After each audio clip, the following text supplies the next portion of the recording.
Alors la question posée ici, c'est donc l'art comme champ disciplinaire.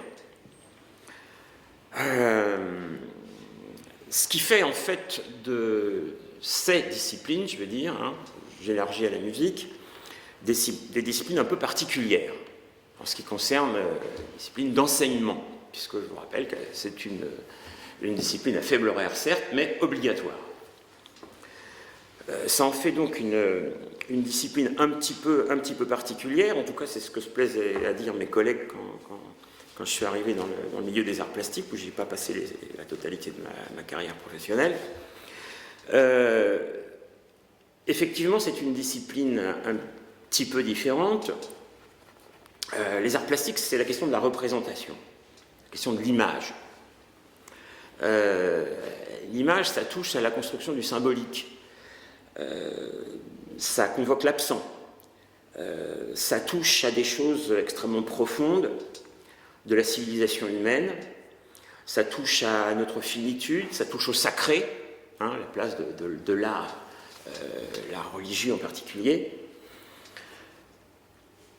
Donc là, il y a quelque chose effectivement qui serait un petit peu singulier, je pense. Pleines de contradictions, sont à la fois des disciplines d'expression, donc qui sortent, on va dire, spontanément de l'individu, et en même temps qui renvoient à des savoir-faire et à des démarches, en tout cas pour le contemporain, c'est le terme qu'on emploie aujourd'hui, démarche artistique, très sophistiquée. C'est une activité triviale, fabriquer, bidouiller, dessiner, les enfants dessinent, et en même temps il y a un champ référentiel extrêmement savant. C'est une pratique populaire, la musique l'est aussi, et en même temps c'est un vecteur de distinction sociale. Donc là on a quelque chose qui est un peu compliqué. Alors, la question de la représentation, elle a affaire, comme je l'ai dit tout à l'heure, avec notre finitude, avec la mort, avec la transcendance. Bon, depuis les grottes d'Altamira, les animaux qu'on convoque, bon, on est dans du magique.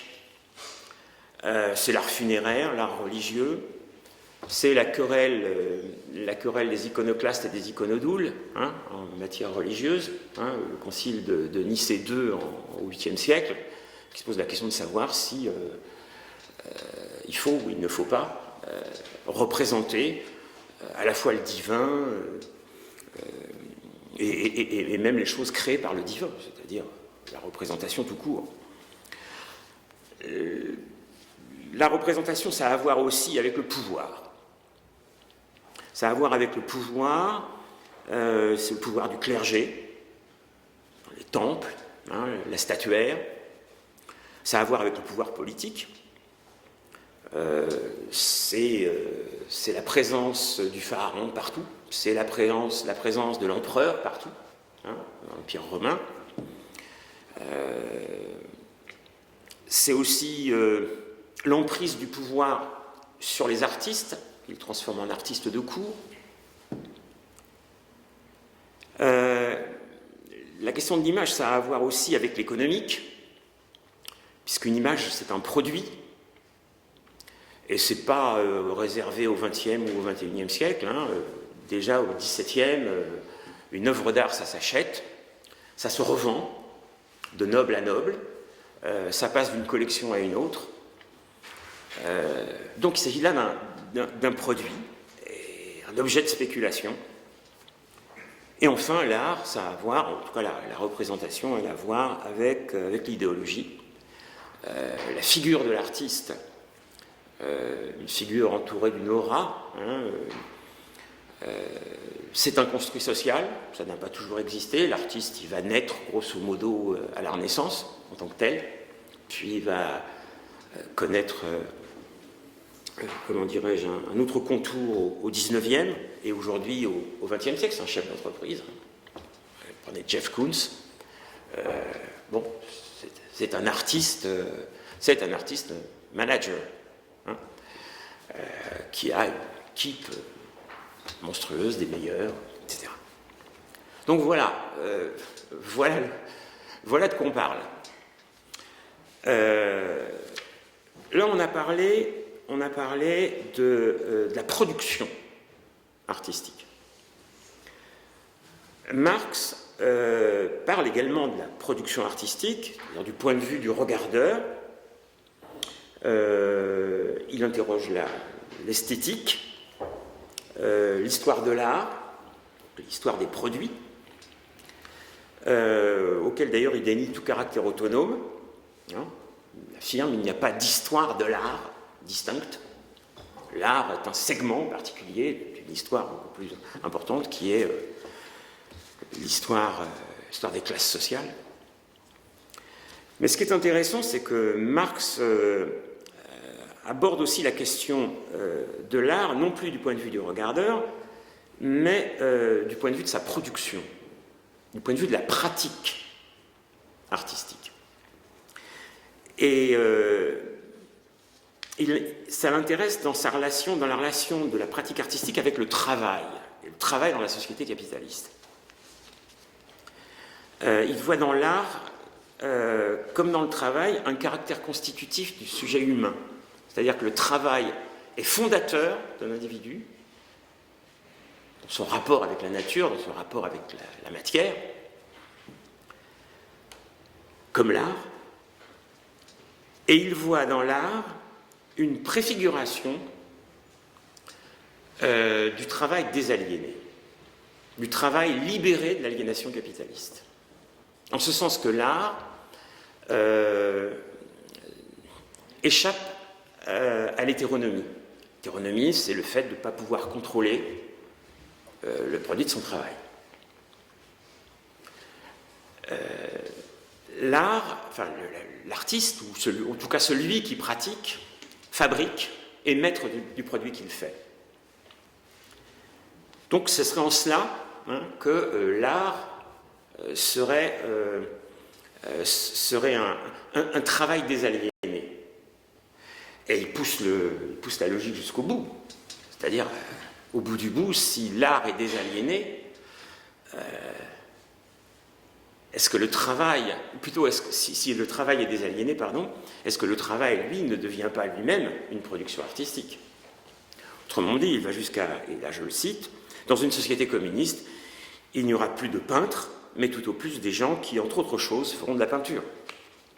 Donc ce qui interroge de manière très intéressante, à mon avis, la question de l'artiste, la question de l'art. Bon, au XXe siècle, Joseph Beuys dira « Nous sommes tous des artistes ». Voilà, donc c'était un peu long, mon introduction, mais je pense qu'il faut raisonner à partir de ces éléments-là. Alors, musique et dessin. Musique et dessin, ils ont une histoire complètement différente. Selon la classification platonicienne, qui est reprise au moment de la création des universités au XIIIe siècle, la musique fait partie des arts libéraux. Dans le capitulaire de Charlemagne, on distingue donc... D'abord, développe ce qui doit être enseigné. Il y a un premier cycle qu'on appelle le trivium, qui est voué à la maîtrise de la langue latine, la grammaire, rhétorique, et un second qui est le quadrivium, dans lequel on trouve arithmétique, géométrie, musique et astronomie. On est là dans la logique platonicienne. Et puis, les arts libéraux. Alors, pardon, ce sont les arts libéraux. Et puis, les arts triviaux, les arts mécaniques, qui eux concernent la transformation de ce qui est tangible, de la matière, et on va y trouver bien évidemment ce qui sera les arts plastiques. Donc on a d'emblée quelque chose qui pose la singularité de ces deux disciplines. Et ces distinctions marqueront l'histoire pendant une période assez longue. Alors j'en viens maintenant à l'école proprement dite, et au départ de la période envisagée, la Révolution française. En 1790, l'Assemblée nationale engage un travail d'inventaire des biens du clergé et de la noblesse. On confisque les collections royales, les collections des nobles et les biens du clergé, qui constituent un patrimoine, entre guillemets, absolument colossal. Et comment dirais-je, on lui donne le statut de bien national. Et on crée le musée. On n'interroge pas ce patrimoine. Seule, de manière un peu particulière, la population interrogera ce patrimoine. On décapite les saints dans les églises, on renverse des statues, on brûle des châteaux, qui sont des magnifiques monuments architecturaux, patrimoniaux. Pourquoi? Parce que c'est les emblèmes du pouvoir. Autrement dit, là, spontanément, le mouvement populaire interroge le patrimoine, et il l'interroge à sa manière. L'Assemblée nationale ne fait pas ça. Elle récupère les tableaux religieux, les tableaux à la gloire de tel ou tel prince, elle les récupère et elle les met dans un musée. Bon, là, il y a quelque chose peut-être un peu intéressant à observer.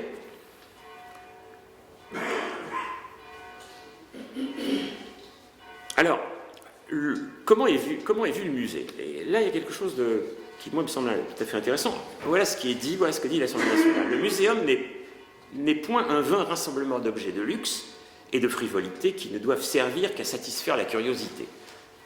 Il faut qu'il devienne une école importante. Les instituteurs y conduiront leurs jeunes élèves, le père y mènera son fils. Donc, l'enseignement, pas encore les arts plastiques, se pense conjointement au processus de patrimonialisation. Le musée dépend de l'instruction publique. Aujourd'hui, il dépend de la culture. Pour ce qui concerne la musique, je serai beaucoup plus bref, vous allez le voir avec mon excusé. Qu'est-ce qu'on fait? On laïcise. On laïcise une situation. L'objectif, c'est quoi? C'est l'utilitarisme. On va créer le Conservatoire de Paris en 1795. Pourquoi? Pour fournir des instrumentistes à la fanfare, puis à l'orchestre de la Garde nationale. Bon, on est là dans une utilisation assez triviale, je dirais. Arrivent les lycées napoléoniens. 1802, les lycées de garçons sont créés. On y fait l'apprentissage du dessin. Les lycéens dessinent quotidiennement. Ils ont 15 heures de cours dans la journée. 6 heures d'études. Hein. Et on dessine quotidiennement. Alors, deux volets. Un dessin dit d'imitation artistique. En fait, c'est la copie de modèle. On est là dans l'académisme. Qui a pour référence essentiellement la nature. Le portrait n'est pas apprécié. C'est la nature perçue à travers les œuvres d'art. Hein. Ce n'est pas la nature sur le motif comme les impressionnistes. Hein. C'est on copie la nature des tableaux qui représentent la nature. D'autre part, un dessin plus scientifique lié à la géométrie descriptive qui est destiné aux élèves qui se destinent aux carrières d'ingénieurs. Alors là, on a typiquement une utilisation, enfin pour le deuxième volet en tout cas, une utilisation, plutôt un enseignement utilitaire. On est à la période du 19e siècle, le développement de l'industrie, ça va marquer tout le 19e. Le dessin, va être enseigné pour fabriquer de nouveaux objets, pour dessiner de nouveaux objets, etc. Là, on est dans l'économique. Ceci étant dit, on l'a vu, il y a le premier volet qui est le volet académique. Donc il y aura sans arrêt hein, cette double entrée. Gilbert Pélissier, qui était IPRIA en art plastique dans l'Académie de Créteil, faisait remarquer assez justement que l'inscription du dessin dans l'instruction publique s'est faite au sein des arts d'agrément, au même titre que la danse. Donc on aura sans arrêt cette ambiguïté-là, hein, volonté de se rattacher aux beaux-arts, à une tradition, et en même temps enseignement utilitariste, hein, pour les besoins de l'économie, pour les besoins de l'industrie. Alors la deuxième moitié du XIXe siècle, ce qu'il faut retenir, c'est en fait une évolution qui sera scandée par les expositions universelles. Ça, c'est capital. Les expositions universelles, la première a lieu en 1851, donc mi-siècle, et elle a lieu à Londres. Londres, c'est le développement de l'industrie en avance sur la France. L'exposition universelle est vue comme une vitrine des nations, un lieu de compétition, et ça permettra le réajustement, hein, des différents pays, des différentes politiques éducatives au service de l'économie et du rayonnement des nations. Alors, en 1951, donc, la Commission royale en Angleterre exclut la peinture des beaux-arts, enfin, de la section beaux-arts. L'argument, elle transmet sur la toile un ordre d'études, de sujets, de passions qui sont étrangers à l'industrie. Donc rejet de cette dimension-là. Un compte-rendu est fait par le comte de Laborde, qui a été publié en 1856 sur l'exposition de 51, et qui défend l'idée que, grosso modo, on s'est fait avoir par les Anglais, il faut à tout prix réaffirmer notre tradition. Le dessin industriel est présenté comme le début de la vulgarité dans l'art, et par conséquent, début de la vulgarité dans l'industrie. Voilà quelle était la position du comte de Laborde.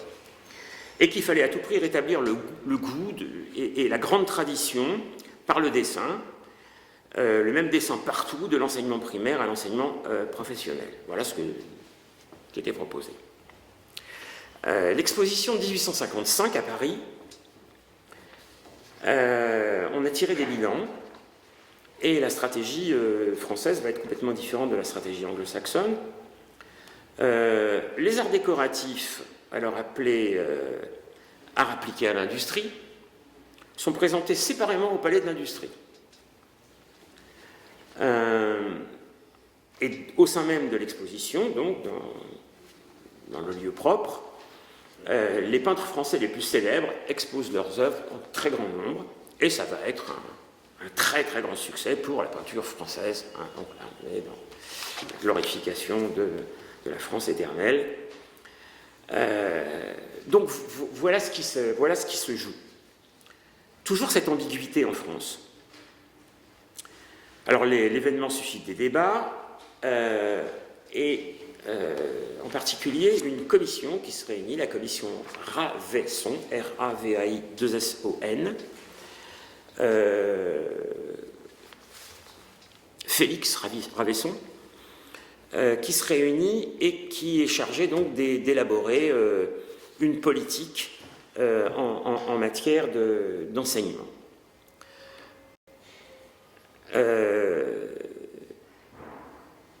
C'est assez fondateur ce que propose Ravesson. Il propose un projet, une méthode d'enseignement, un plan d'études, des programmes, ainsi que des propositions concernant le recrutement des maîtres, qui jusqu'à présent était une affaire complètement floue. Il défend une tradition philosophique, artistique et pédagogique. Les conclusions de la commission Ravesson ne vont pas être retenues. Seront retenues, en revanche, celles de son rival, Eugène Guillaume, comme Guillaume, qui lui sera un tenant du dessin. Je vous cite Guillaume lui-même, qui dit lors d'une conférence, « Le dessin doit être considéré au début bien plutôt comme un mode de représentation positive que comme un moyen d'exprimer des sentiments. Le considérer surtout sous le rapport de la correction et de l'exactitude, par son côté utile qui consiste d'abord à bien copier. » Donc il est en phase complètement avec l'industrie, avec les intérêts de la bourgeoisie. Donc on a deux traditions là qui s'opposent. Une tradition philosophique, héritée de l'humanisme, et puis une tradition très utilitaire, économiste, où le dessin doit donc être au service de l'économie. C'est Guillaume qui va l'emporter, et sa méthode va donc s'imposer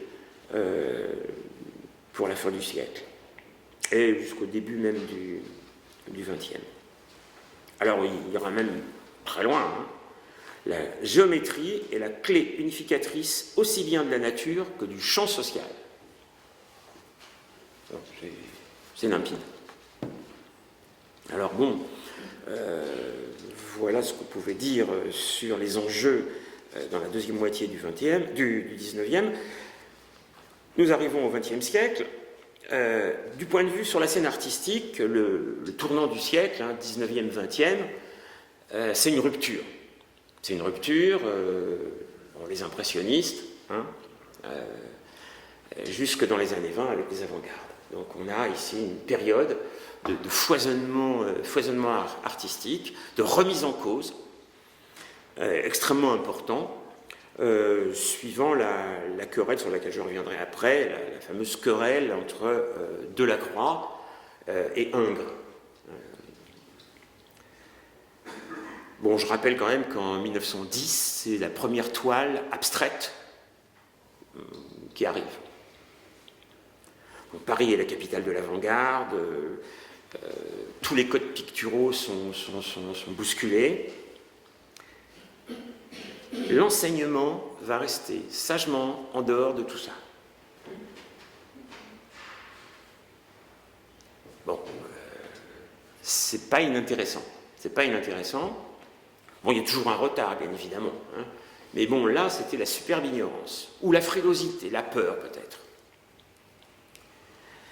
En fait, il y a quand même une mutation dans l'enseignement, mais cette mutation, elle va apparaître sur un autre terrain, qui est celui de la pédagogie.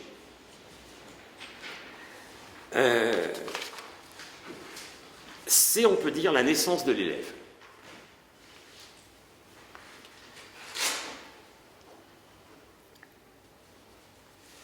Alors on affirmera toujours la nécessaire formation professionnelle, le primat du dessin, on continuera toujours à dire ça, mais les questions pédagogiques surgiront. Alors le dessin, peut-être deux mots sur le dessin quand même. Sachons que jusqu'au XVIIIe siècle, le dessin s'écrivait D-E-2-S-E-I-N, comme un dessin, un objectif, un but. Pourquoi ? Parce que le dessin n'était que le dessin de la peinture. Constituait la colonne vertébrale de la peinture. La peinture ne venait qu'après. C'était l'âme même de la peinture, mais c'est de la représentation. C'est d'abord le dessin, et après on met la couleur. Delacroix, Ingres, c'est ça qui est travaillé. Ingres, c'est le primat du dessin. Delacroix, c'est la couleur. Les impressionnistes, c'est la couleur. Après les découvertes de Chevreul, de Goethe, tous les écrits théoriques de la fin du XIXe siècle, la couleur apparaît comme une chose importante. On continuera donc à parler de dessin en laissant complètement de côté donc ce surgissement de la couleur dans le monde artistique. Pour ce qui concerne la musique, on l'a vu depuis la Révolution, c'est l'usage utilitaire. Mais il ne faut pas méconnaître un usage bourgeois. Au XIXe siècle, c'est les manufactures, on fabrique des pianos. Et les pianos vont peupler les salons bourgeois. Tout le monde aura son piano. Hein, il faut un piano à la maison. Et la jeune fille qui va apprendre à jouer du piano. La jeune fille. Alors, pour ces jeunes filles en question, on va créer des conservatoires locaux qui seront en fait une sorte de municipalisation des préceptorats privés qui existaient jusqu'à présent. Alors, j'ai parlé tout à l'heure de la naissance de l'élève, début du XXe siècle, développement des études de psychologie, qui donne une importance à la personne. C'est l'enfant lui-même qui commence à être considéré comme un sujet de création plastique.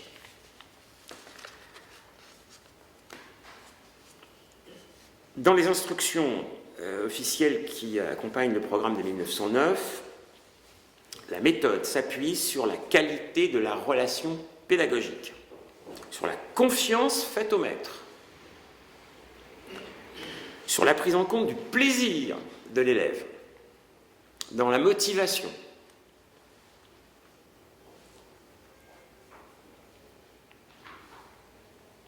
On dit même, en 1909, si le modèle proposé, c'est l'objet réel, donc là on est presque dans le travail sur le motif, la couleur n'est pas séparée de la ligne.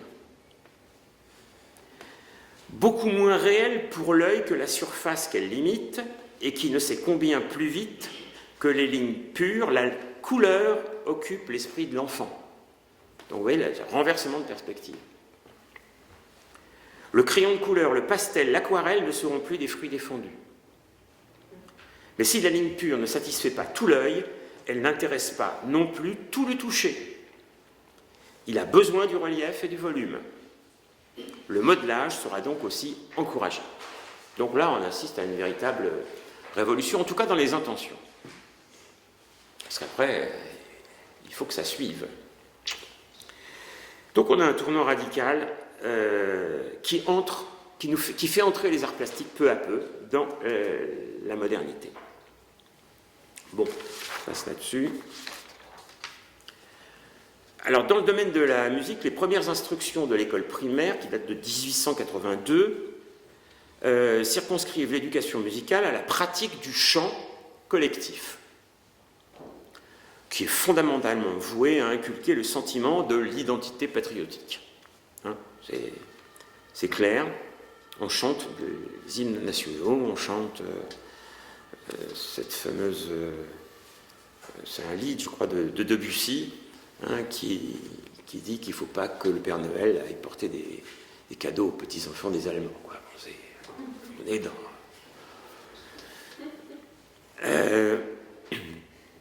Dans le second degré, l'enseignement du solfège au petit lycée comprend 1 heure pour les classes de garçons et 2 heures celles des filles. C'est pour les pianos, ça. Donc si on clôt en fait ce cycle du 19e, on peut dire que les disciplines artistiques ont été au service à la fois de l'affirmation nationale, du rayonnement de l'art français, du patriotisme et du développement de l'industrie.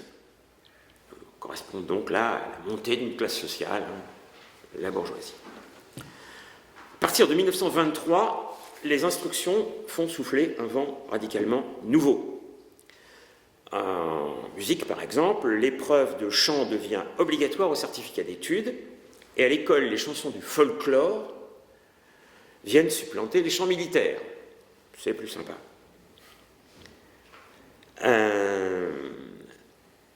On crée une discipline qui est l'explication des chefs-d'œuvre de l'art. Et donc cette discipline sera éligible au domaine musical à mesure de l'extension assez variable dans les territoires de la TSF et du phonographe. C'est ce que nous dit Philippe Bazin.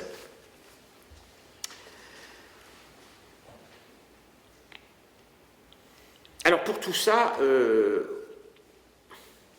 aucun enseignant particulier n'est désigné pour l'épreuve, enfin pas l'épreuve, pour la discipline explication des chefs-d'œuvre de l'art. Pas d'enseignant particulier. Ce sont les enseignants qui connaissent le mieux ou qui en ont envie, qui s'en occupent. Un petit peu d'ailleurs comme Histoire de l'art nouvellement créée, disons-le un peu clairement. En fait, il s'agit de transposer l'explication littéraire en explication artistique. Voilà le mouvement. Dans la dynamique du Front populaire, en 1938, une nouvelle réforme définit le rôle du professeur. Je cite, « Le rôle du professeur sera de favoriser l'épanouissement et les aptitudes individuelles. » Donc là, de nouveau, une étape supplémentaire dans la prise en compte de l'enfant, de l'élève. Alors l'école aussi est concernée par la nouveauté que sont les loisirs. 1936, c'est congé payé. Un arrêté prévoit l'aménagement de loisirs dirigés, facultatifs, le samedi après-midi. Je vous rappelle qu'on allait à l'école le samedi matin. Le dessin, le sport, la lecture y participent, ainsi que la musique. Philippe Bazin, donc l'IPR de musique, nous dit « Tandis que la progression du matériel électrique commence à rendre possible un enseignement de l'histoire de la musique par l'écoute des œuvres, c'est le chant choral qui entre dans les programmes. Conçu non seulement comme vecteur d'expériences sensibles pour chaque élève, mais aussi comme outil de propagation de la musique vivante dans les territoires où elle demeure absente, en premier lieu dans le monde rural. » Alors les programmes de 1909 seront repris 4 voire 5 fois. En 1942-1943, pendant la Seconde Guerre mondiale, et une 5e fois en 1953. En fait, ils ne seront véritablement appliqués, les programmes de 1909, qu'après la guerre. Comme quoi... voilà, c'est une lourde machine. Bon, le premier inspecteur général qui sera issu donc de la profession, il est recruté en 1943, donc sous Pétain.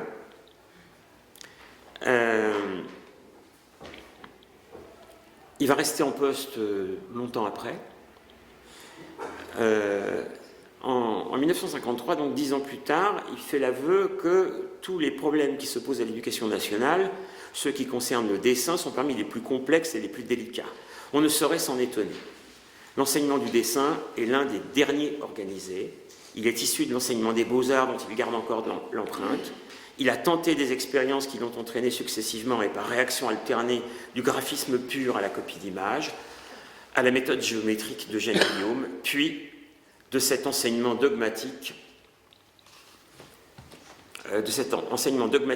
et rigide aux libertés illimitées de la recherche intuitive et à l'expressionnisme.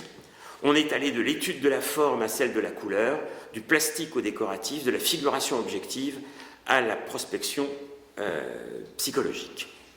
Donc il fait en 1953 bilan des difficultés, des errements de cette discipline dans sa constitution et son développement. On note, une fois de plus, une coupure totale avec le champ artistique contemporain. On continue sur la lancée. On pourrait se poser la question de savoir pourquoi.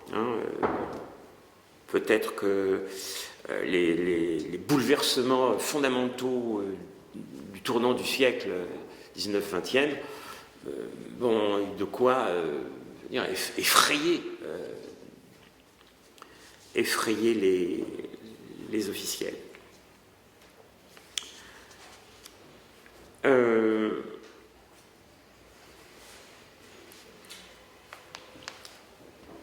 Réforme générale de 1959.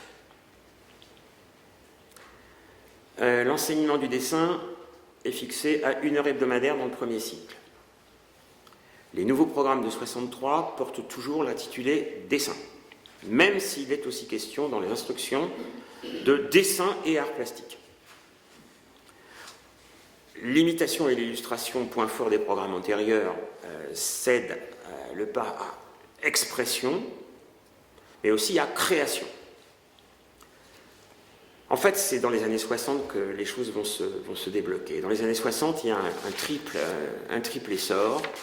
Le développement des classes de 6e et de 5e de plus de 24 élèves qui vont être dédoublés, qui va permettre une utilisation de matériaux, travailler la gestualité, travailler sur des plus grands formats. C'est quand même plus pratique dans une classe à 24 élèves que dans une classe à 40.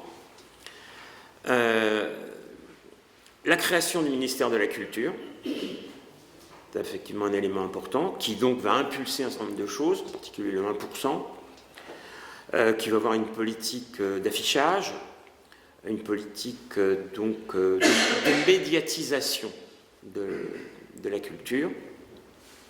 Donc c'est la biennale de 59 au musée d'art moderne de la ville de Paris, bon, des expositions d'art contemporain de 61 à 63. Et puis ça va être l'activité artistique qui d'ailleurs sera elle-même boostée en quelque sorte par le ministère de la Culture avec des manifestes, des événements, des actions spectacles. En tout cas, le début de la médiatisation commence. Par exemple, le public qui s'était rendu à la Biennale de 59 est assez considérable. Arrive 68, qui est une date importante à nombreux égards, en particulier parce qu'avant d'ailleurs les événements de 68, avait été organisé le fameux colloque d'Amiens. Je ne sais pas si ça vous dit quelque chose. Le colloque d'Amiens, c'est quelque chose, colloque pour une école nouvelle. Et il y a une commission qui est consacrée à l'éducation artistique et culturelle dans la formation de l'individu. Alors, elle réclame une revalorisation de l'éducation artistique en milieu scolaire, de la maternelle à l'université. C'est la création, ensuite, dans les années 68-69 jusqu'en 71, de facultés des arts, du ER d'art plastique, dans ce qui est aujourd'hui Paris 8, à l'époque c'était Vincennes, à Paris 1, c'est Saint-Charles. 72, c'est la création du premier CAPES, d'art plastique, création d'une agrégation externe. Bref, la machine se met en marche.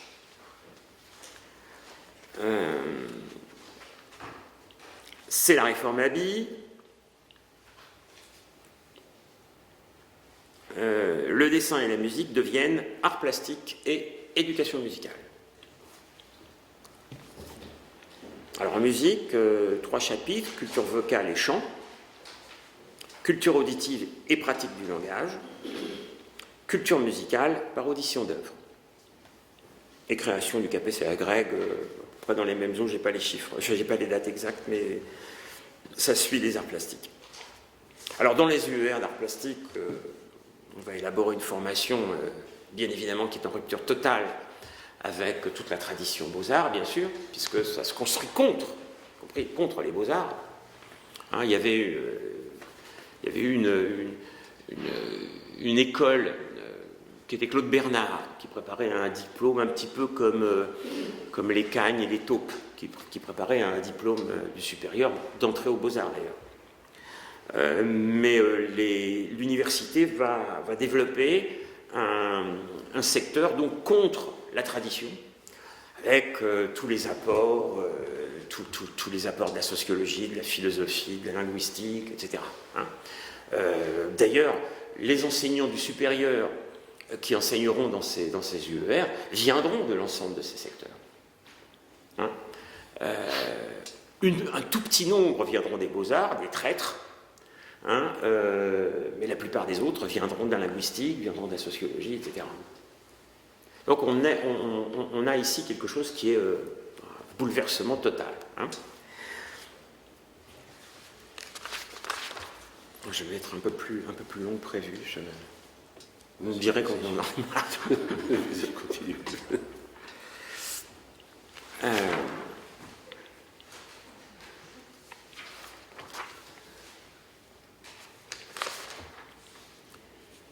Bon, ça j'ai lu. Pardon, excusez-moi.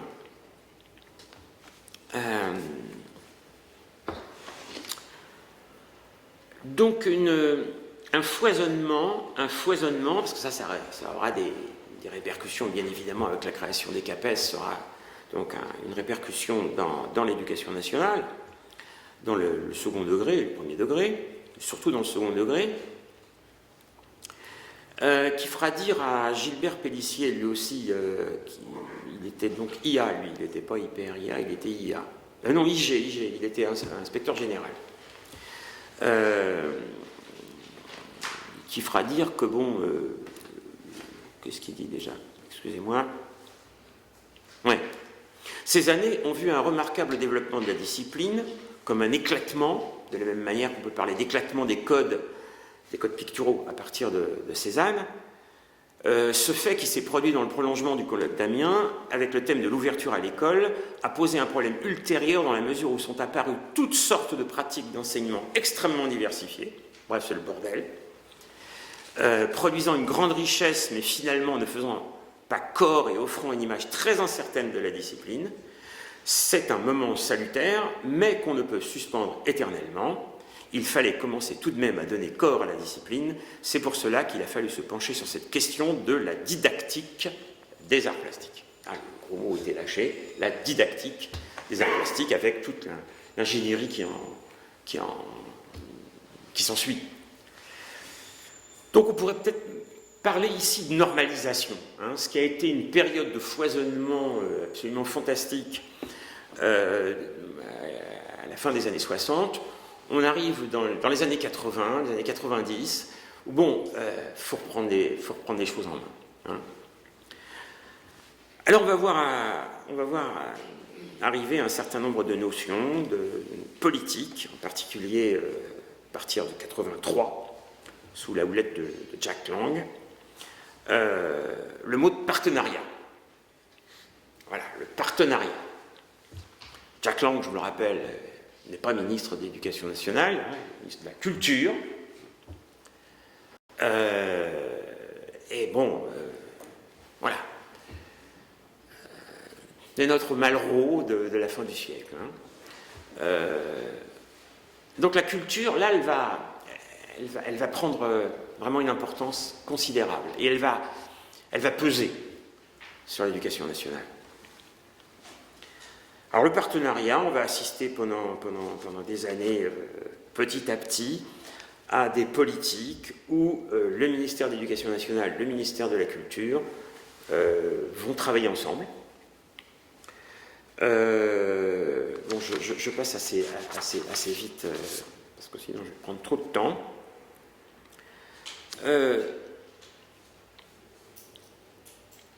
Des actions conjointes, ça va être l'action culturelle en milieu scolaire, ça va être les projets de toutes sortes, il y a la loi Lodowski en 88, bon, toute une série de mesures qui vont tenter donc qui vont faire en sorte que le ministère de la Culture va prendre de plus en plus le pas sur l'éducation nationale. Alors on va assister à une résistance passive du corps enseignant, quelque chose d'assez fantastique. On a l'habitude, on le sait. C'est pas toujours une tare, la résistance passive. C'est tout simplement la vie qui reprend ses droits, quoi. On fait référence au champ artistique. C'est les musées. Et il faut à tout prix que l'enseignement soit attelé à la production artistique, soit en phase avec la production artistique. Ça va être tout le travail de Jack Lang pendant toutes ces années, et puis les autres vont continuer. Alors, En 1996, une option de 3 heures est créée dans les 5 domaines suivants: art plastique, éducation musicale, cinéma audiovisuel, théâtre, expression dramatique.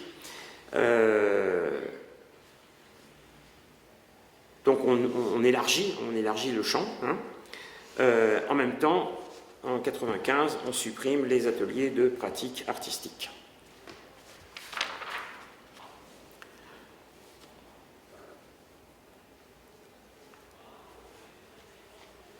Il faut que je coupe parce que sinon je vais être trop long.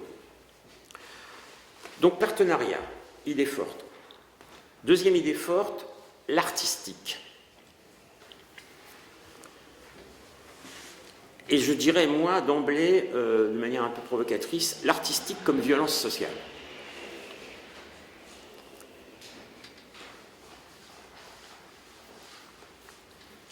Je vous conseille, si vous n'avez pas vu, un film qui s'appelle Le Beau Monde. Un film qui est sorti il y a 6 mois, je crois, hein, il y a 1 an et 6 mois. Qui traite de cette question de manière assez fine, à mon avis. Donc il s'agit, par l'affirmation de l'artistique, de faire appréhender par l'expérience à nos petits élèves la démarche qui conduit à la création. Leur faire toucher à l'artistique. La pratique, dit-on, amène à agir dans le sensible. Elle ouvre à des démarches d'exploration, provoque des résolutions singulières et suscite l'expression personnelle. Rien à dire. Toutes ces opérations constituent la condition d'émergence favorisant l'accès à l'artistique. La dimension artistique dont il est question ne renvoie pas, en matière d'enseignement général, à l'adhésion à quelque doctrine esthétique particulière que ce soit, mais bien à la prise en compte par la pratique d'un champ déterminé, celui des arts plastiques.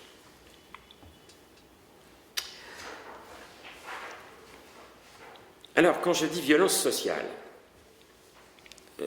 on a beau dire que la dimension artistique dont il est question ne renvoie pas, en matière d'enseignement, à l'adhésion à quelque doctrine que ce soit, mais on peut légitimement craindre une adhésion mimétique à l'art d'aujourd'hui. C'est ce qu'on montre aux enfants, d'ailleurs. Par ailleurs, on pourrait considérer que ce nouvel académisme, parce que c'est un nouvel académisme, s'avère un académisme encore plus codé que l'académisme d'autrefois. Très codé socialement.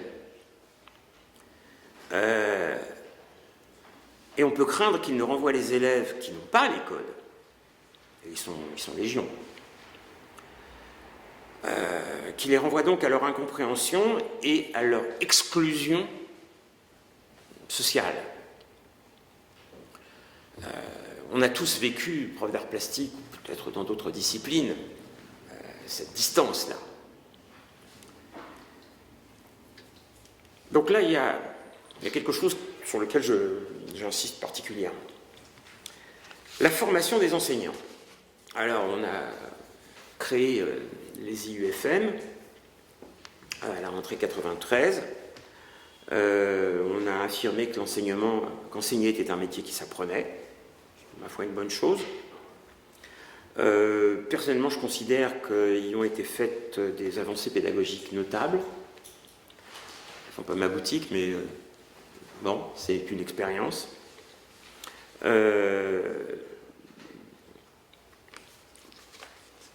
Pour la première fois, en tout cas pour le second degré, on avait affaire à une formation longue, à une formation rémunérée. De 2005 à 2012, un processus de destruction de la formation se développe jusqu'à son terme, puisque suppression des IUFM et remplacement par l'université, pas du tout préparée pour ça, et par la transmission par les pairs. Donc retour, d'une certaine manière, à ce qui se pratiquait dans les CPR. Il n'y a plus de lieu de mise en tension, d'interrogation. Donc pour faire tout ça, on a commencé à diaboliser les IUFM et puis on les a liquidés.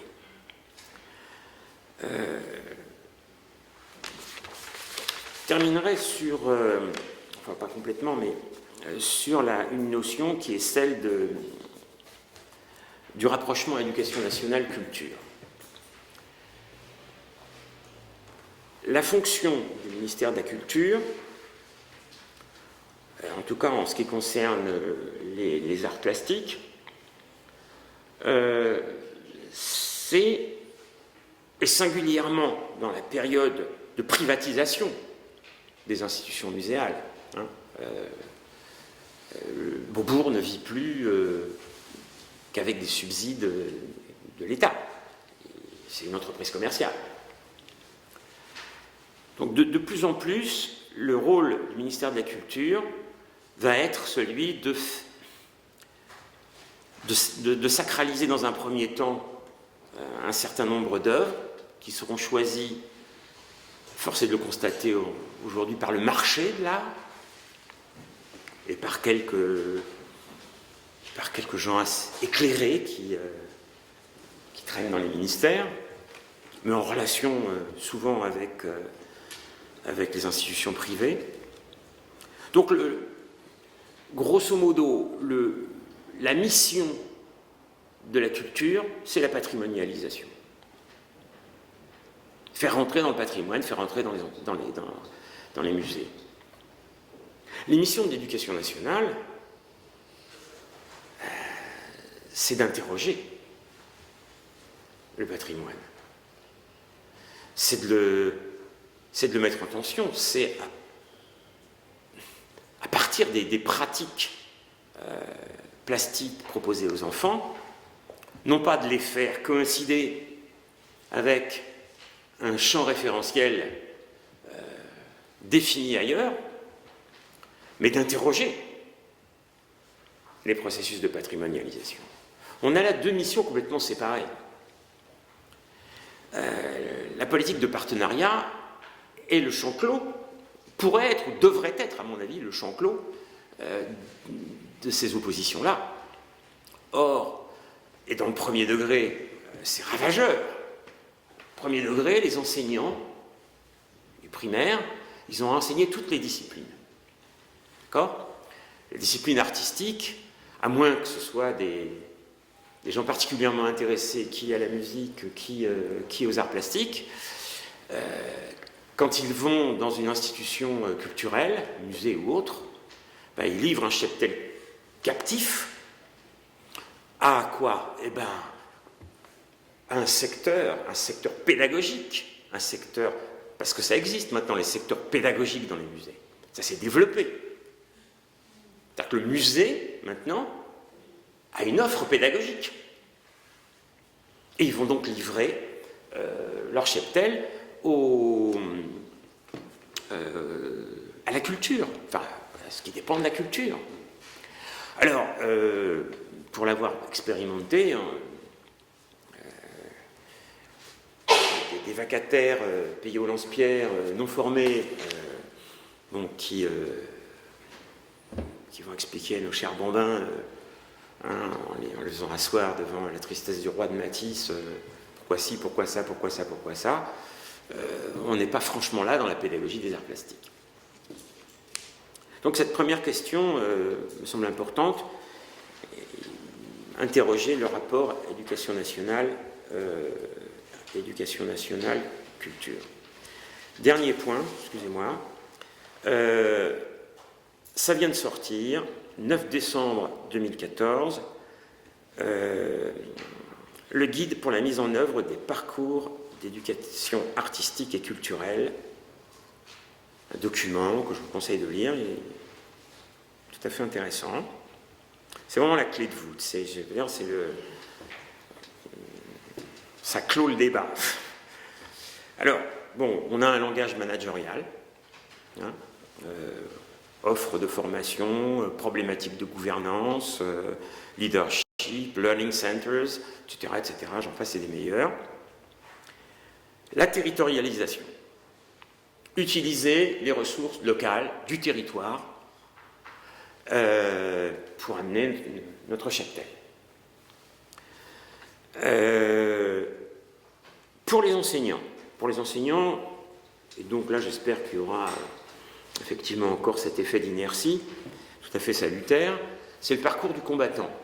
Hein, prévoir les principales étapes du projet, une équipe, un coordinateur d'équipe, établissement d'un budget, prise en compte du cadre légal et juridique, démarche administrative, convention partenariat éventuelle, autorisation, réalisation concrète, étapes ou finalité de la démarche, communiquer dans l'espace éducatif, puis faire une restitution du projet, une phase de bilan et des évaluations intermédiaires.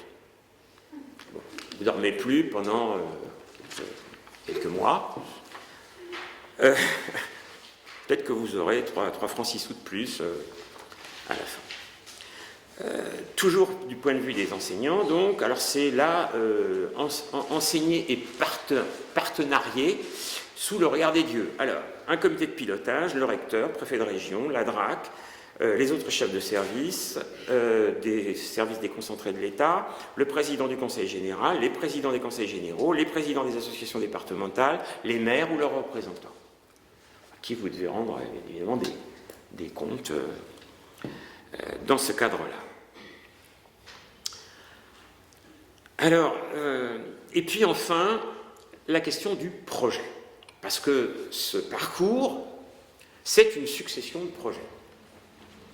Alors le projet, comme dit l'autre, le projet, voilà l'ennemi.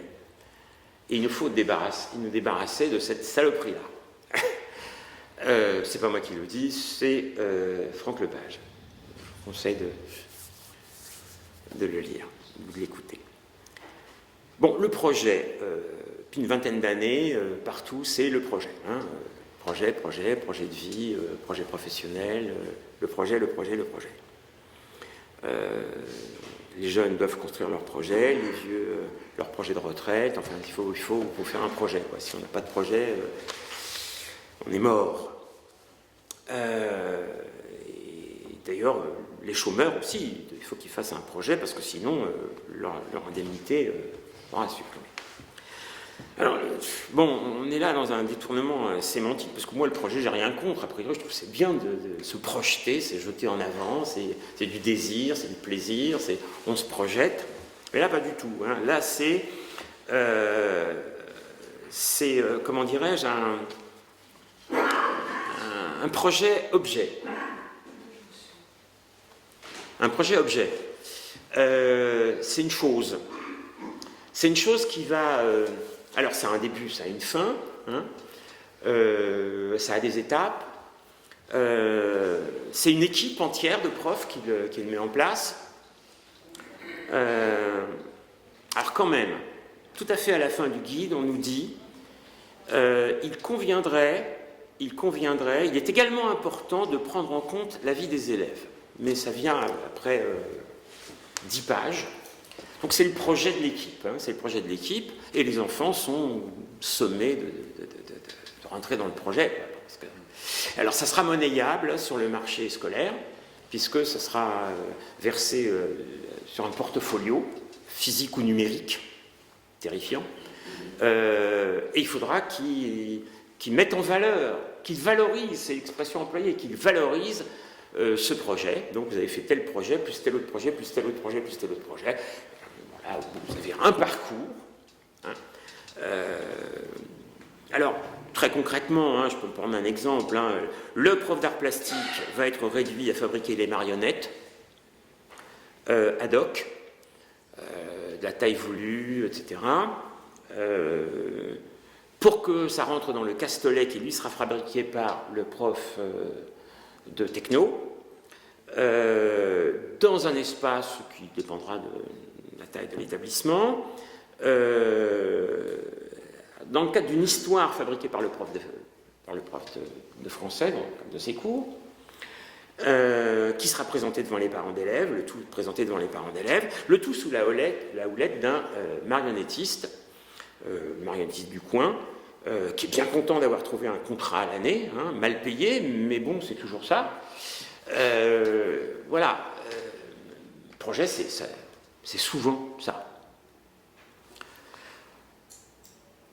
Alors, pour un enseignant des disciplines artistiques, Je pense qu'il est nécessaire qu'il y ait une formation professionnelle qui soit centrée sur la personne et pas sur, pas exclusivement bien sûr, sur les contenus disciplinaires. Je ne suis pas un tenant de la didactique, je suis un tenant de la pédagogie. Et je considère que ce qui se passe dans une classe, c'est d'abord et avant tout une relation. Bien évidemment, dans le cadre d'un champ disciplinaire parfaitement nécessaire et indispensable. Donc une formation avec des analyses de pratique, un travail sur un projet, alors celui-là, c'est le projet d'enseignement, hein, celui qui se travaille tout au long de sa carrière, hein, qui n'a pas un début et une fin, si c'est la fin de la carrière, mais bon, qui est autre chose, qui renvoie à une conception du monde, à une conception de ce que je fais dans ma classe. Ça me semble assez important. Donc une formation qui prenne en compte les apports, entre autres, de la pédagogie institutionnelle. Enseigner à penser dans la durée. Se débarrasser des scories de l'évaluation managériale. Dans le cadre d'une maîtrise totale des contenus et méthodes par l'éducation nationale seule. Enseignement par et dans les pratiques plastiques et musicales qui sont fondatrices de la personne. Travail en équipe avec les autres disciplines sur le transdisciplinaire d'abord et le pluridisciplinaire. Le patrimoine compris comme un lieu d'investigation critique, loin des modes, du pouvoir politique, des idéologies et des églises.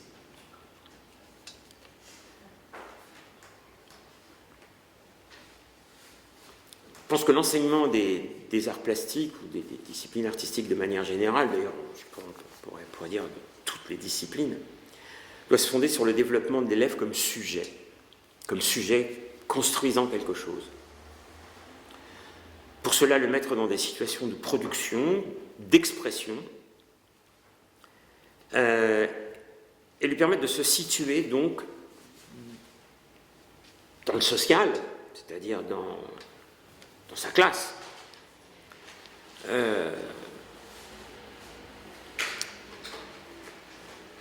Ça doit être également l'école où cet enseignement, comme tous les autres, un apprentissage de la démocratie. Parce que si véritablement on est là pour faire surgir le sujet apprenant, d'une part, il faut qu'il y ait la démocratie, et c'est comme ça que se construit la démocratie.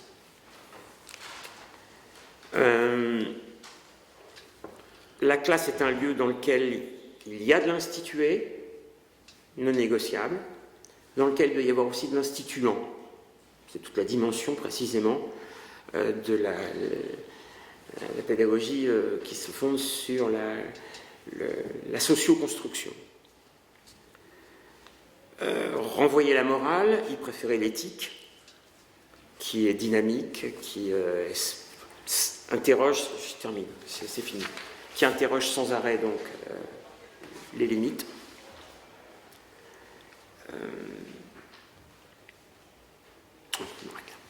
Excusez-moi, j'ai été un peu long, on en prépare toujours trop, désolé.